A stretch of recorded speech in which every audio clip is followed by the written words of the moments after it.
Hi, so we're in our whole house retrofit again, and at the moment we're on the top floor. This will be the master bedroom, and above us is the loft room that will ultimately be used as a bit of a workspace yoga retreat. That'll have a couple of new Velux lights, so we've got to change the structure in the roof up there. It'll bring a lot more daylight and allow for less artificial light that'll be needed. It'll only be occasional use as its floor joists weren't up to what we would call current specs. But in the meantime, the original insulation was simply mineral wool that had been pushed up hard to the underside of the tar membrane. So we've removed all of that now, and we'll be reinstating the eaves to eaves ventilation, cross ventilation.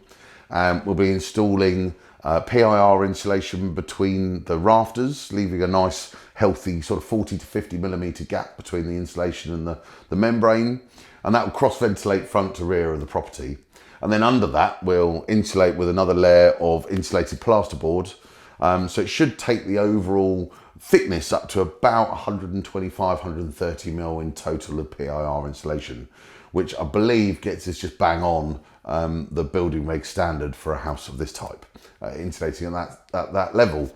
In the past, the roof has clearly been changed from probably what was slates back in the day to concrete tiles, and unfortunately when they did it, they didn't really make an awful lot of effort to make sure that that wasn't going to squash the original roof.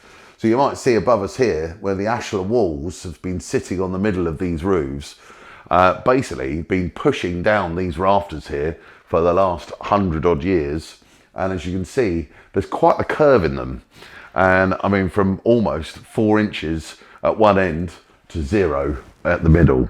So we've had to double these up with new joists as per the structural engineer's details. There's also the structural stuff supporting the chimneys that are over behind the camera just over there. But as we come further a bit down the house, obviously we're still doing the external wall insulation and replacing these windows.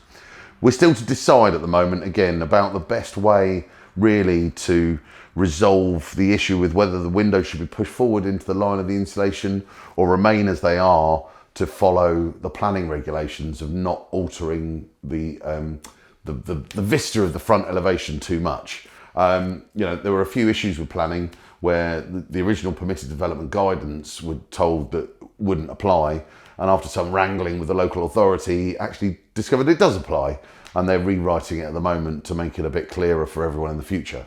But there does still remain a bit of a battle, if you like, between the planning department and people who are looking to make houses more energy efficient. And so, you know, you have to navigate these issues as you're going along as a retrofit coordinator, and not be too put off with them. And don't give up at the first hurdle is my best advice to you, as it was a good halfway through the race that we finally knew we won this one. So triple glazed windows, external wall insulation, a super well insulated roof, and that basically tops off the top of our whole house retrofit.